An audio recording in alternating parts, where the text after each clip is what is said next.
KPBS On Demand is supported by Splatero, helping homeowners pay off debt by offering streamlined access to your home's equity with no additional monthly payments or new debt. Splatero provides a lump sum payment in exchange for a share of your home's future value. Pre-qualification is available at splatero.com.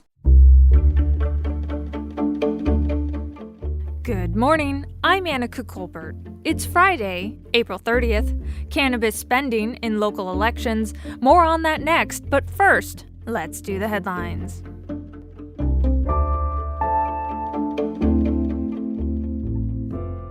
Following a public protest on Wednesday, the Escondido Police Department released video footage from an incident last week where an officer shot and killed 59-year-old Steven John Olson. In the video, at least 6 shots were fired by Officer Chad Moore. The shooting happened a day after Derek Chauvin's conviction in the murder of George Floyd. Sweetwater High School hosted a special vaccination clinic on Thursday. They were administering the Pfizer vaccine, which is approved for anyone 16 and up, to hundreds of high school students. National City Fire Battalion Chief Robert Hernandez and his department assisted at the clinic. They were influencing their fellow students to say, hey, are you not vaccinated? Are you sure you're on the fence? I think this is a great idea to create that herd immunity. So they're actually influencing at the high school level their other fellow students to come in and get vaccinated. A section of the coastal bluffs came crumbling down on Wednesday at San Elijo State Beach in Cardiff, near Lifeguard Tower 16. No injuries were reported. As more people frequent the beach, officials have placed down signs warning visitors of the danger of the actively failing bluffs. From KPBS, you're listening to San Diego News Now. Stay with me for more of the local news you need. KPBS On Demand is supported by UC San Diego's Art Power, presenting cellist Joshua Roman, performing from his album Immunity, alongside music by J.S. Bach and more. Sunday, June 22nd at UC San Diego's Epstein Family Amphitheater. Reserve your tickets at artpower.ucsd.edu. Regulations regarding cannabis sales are loosening slowly but surely countrywide. KPBS's Katie Stiegel says the industry has been pushing for those changes for some time, in part by spending money in local elections. It was a joyful election night for San Diego Democrats last November. They celebrated winning the presidency in several local elections. One of those big wins was the majority on the San Diego County Board of Supervisors. And the new majority acted quickly to pass a new set of policies allowing more cannabis businesses in unincorporated San Diego County. The County of San Diego is one of the few governing entities that had this outright ban on cannabis products, both not just recreational adult use, but also medicinal. County Supervisor Nathan Fletcher led the push for the change. He's long supported cannabis, and the industry's also supported him. One cannabis political action committee donated $22,000 to his 2018 campaign. But Fletcher says he didn't push these policy proposals because of his donors. But the reason we're doing this is because it's the right thing to do. It's also the reason pretty much every other jurisdiction in San Diego County has already done the exact same thing. Other candidates, mostly Democrats, were backed by cannabis advocates too. They received more than $300,000 during the last 2 elections. But cannabis groups have a long way to go until they rank amongst the bigger political spenders. Consider that in the last 2 elections, the San Diego Chamber of Commerce's Political Action Committee spent more than $1.5 million. But political experts say cannabis's influence is growing. There are other major players, and cannabis could become one of those players in San Diego politics. UCSD professor Thad Kauser says the fight for adult use cannabis is no longer at a state level. It's being waged city by city, and that means local political contributions are more important. Now the question is about where can you put a dispensary? Where can you do agricultural production? And that's a land use policy. Cannabis advocates are happy with the supervisor's vote, but they aren't stopping there. Dallin Young, vice chair of San Diego's Cannabis Chamber of Commerce, says they need more licenses for dispensaries and cannabis lounges. So they're looking next at increasing licenses in individual cities, which he says will also help social equity campaigns within the industry. Many of those facilities do not have any minority representation amongst their ownership. This is a huge problem, and that is because how few licenses there are available. If you allow for more licenses to be available, then you allow for more diversity in the marketplace because you deflate the value of those licenses. They also want to decrease the cost of a license. For example, in Chula Vista, it can cost more than $100,000. That drives prospective business owners elsewhere. Time and time again, I tell these people, there are no opportunities right now in the San Diego area. How do you feel about going out to Desert Hot Springs or up to California City? Cannabis business attorney Ed Wicker says there are only 5 cannabis businesses on unincorporated county land right now. It's disheartening. Why can't they have a lawful business that is something that they can manage close at home? The San Diego area and local governments are missing out on the revenue here. And it's been a dearth of business opportunities. Lincoln Fish is the CEO of one of the 5 licensed cannabis businesses in unincorporated San Diego who has contributed to candidates supporting the looser regulations. He says it's time to move beyond the reefer madness stereotype. We need to keep focusing on removing the stigma that cannabis users aren't necessarily bad people, and they're just like anybody else. And that reporting from KPBS's Katie Stiegel. California's homeless population nearly doubled in 2020, and it remains one of the biggest issues facing our state. Now, California mayors, including San Diego's Todd Gloria, are asking the state for more help. KPBS racial justice and social equity reporter Christina Kim has more. That we can't solve this problem in one fiscal year, but it's going to take the repeated commitment of state, federal, and local leadership to get the job done. San Diego Mayor Todd Gloria joined 12 other big city mayors today to ask the state for a record-breaking $20 billion investment over the next 5 years to fight homelessness. So as big city mayors, we are calling upon our state leaders for their continued partnership to take advantage of this once-in-a-generation opportunity to fund the housing and the services that we know work for people who are experiencing homelessness, and to make a lasting impact on this crisis that I believe all of us were elected to solve. Here in San Diego County, the number of people experiencing homelessness doubled in 2020, and racial disparities continued, with Black people who make up 5% of the county's population accounting for up to 30% of the homeless population. Jonathan Castillo is the chief regional officer at PATH, a nonprofit that works with San Diego's homeless community. He thinks the push for more state resources is a great first step to scale up existing services. The solutions work, they're effective, but we just need more of it, and I think what we're not also looking at is how much does it cost us to not implement these services? What is the cost there? That there's a big push within, the city and the county to really expand street outreach. That the way that you begin to work with people is by, building relationships and going out to where people are at. Mayor Gloria allocated over $10 million to fight homelessness in his proposed budget, including $1 million to expand PATH's outreach program. If more state funding comes through, Gloria says everything is on the table, but he knows what works and what he wants to fund. I would like to see us grow the number of permanent supported housing units in our city. That's how you solve homelessness. Housing plus services. Democrats in both the Assembly and Senate support the $20 billion multi-year proposal. Governor Gavin Newsom will release his newly revised budget in mid-May. And that was KPBS's racial justice and social equity reporter, Christina Kim.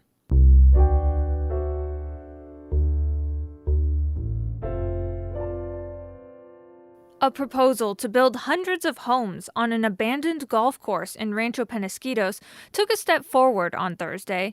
KPBS Metro reporter Andrew Bowen has more on the project called the Junipers. The Rancho Penasquitos golf course went out of business in 2015, and the property has been vacant ever since. Developer Lennar plans on building 536 homes on the land, 15% of them affordable for low-income seniors. Several neighbors called into a planning commission hearing Thursday, both in support and opposition. Opponents said the added population would make fire evacuations more difficult. I would like to live out my life in my home, but not if high-density development puts me in danger because of wildfire risk. We need an additional permanent exit out of our community, and this must happen before the plans for the Junipers project are recommended for approval to the City Council. Supporters praised the developer for its community outreach and the inclusion of more affordable homes on site than the city's minimum requirements. Planning commissioners also noted the official analysis shows the project will actually improve wildfire evacuation times. We have a crying need for housing. We no longer have a crying need for golf courses, as was mentioned.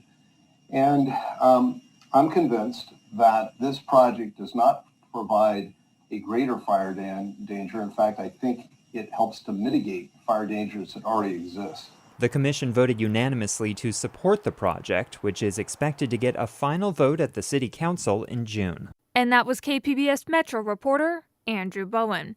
But about that crying need for housing, home prices in San Diego are nearly the fastest growing in the nation, second only to Phoenix. KPBS's Alexandra Rangel has more on how that's been impacting the South Bay.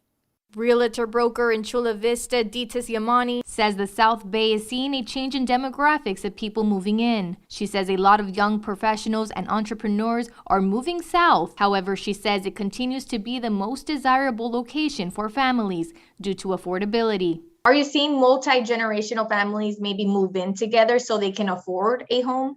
Absolutely. That's in the South Bay. As I see the market, I see that trending right now, family members helping each other to be able to afford a bigger home, but at the same time maintaining that ability to be able to pay the mortgage.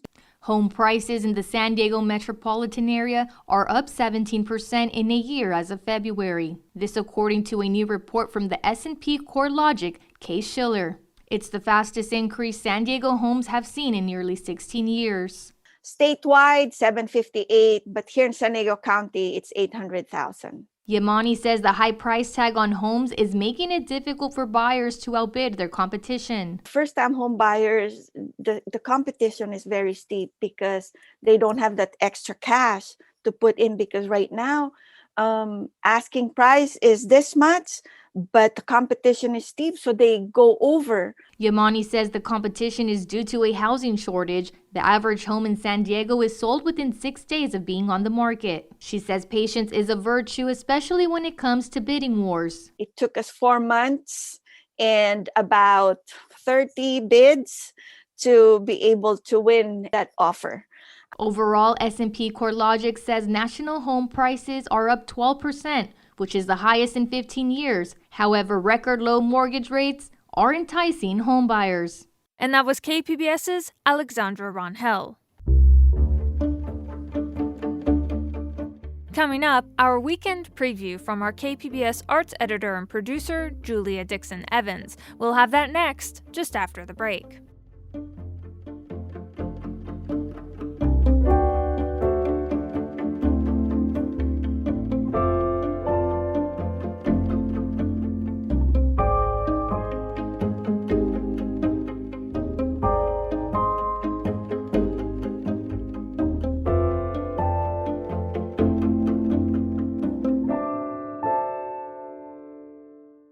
KPBS On Demand is supported by Markel Design and Remodeling, helping homeowners with their home remodeling needs. From ADUs to kitchen remodels, room additions, and custom homes, Markel Design and Remodeling can help homeowners design and build their dream homes. More at trustyourhometous.com.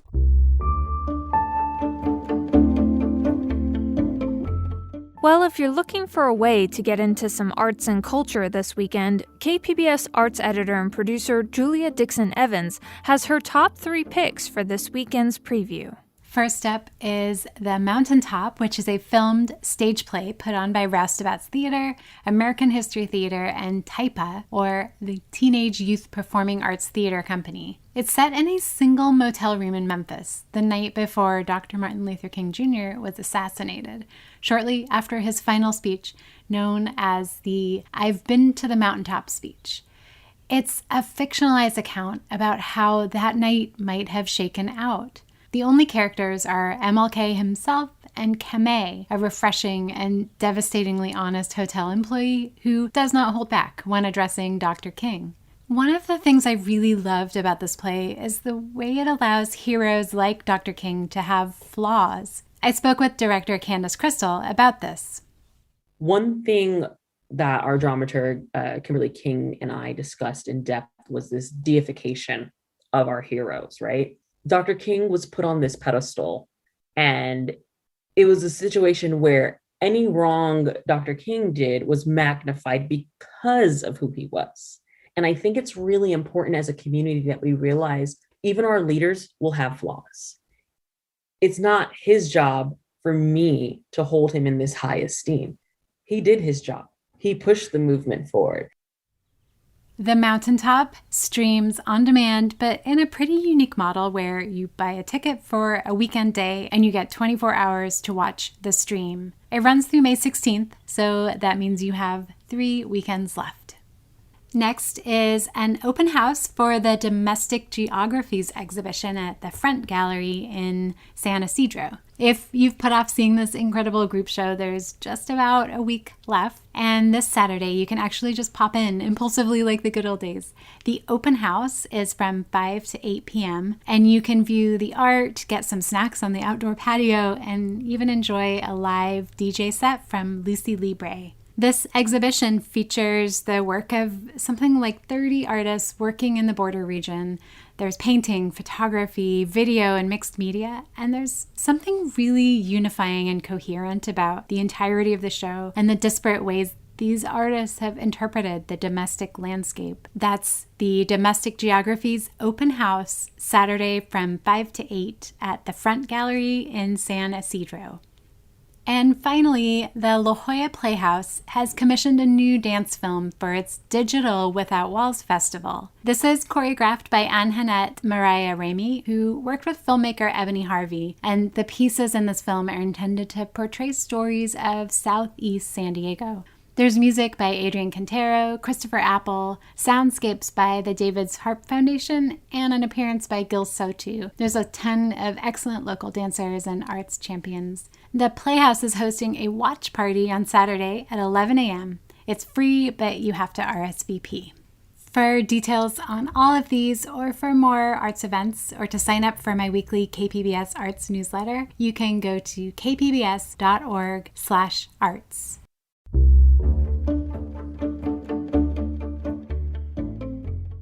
And that's it for the podcast today. Be sure to catch KPBS Midday Edition at noon on KPBS Radio, or you can always check out the Midday Edition podcast. You can also watch KPBS Evening Edition at 5 o'clock on KPBS Television. And as always, you can find more San Diego news online at kpbs.org. I'm Annika Colbert. Thanks for listening, and have a great weekend.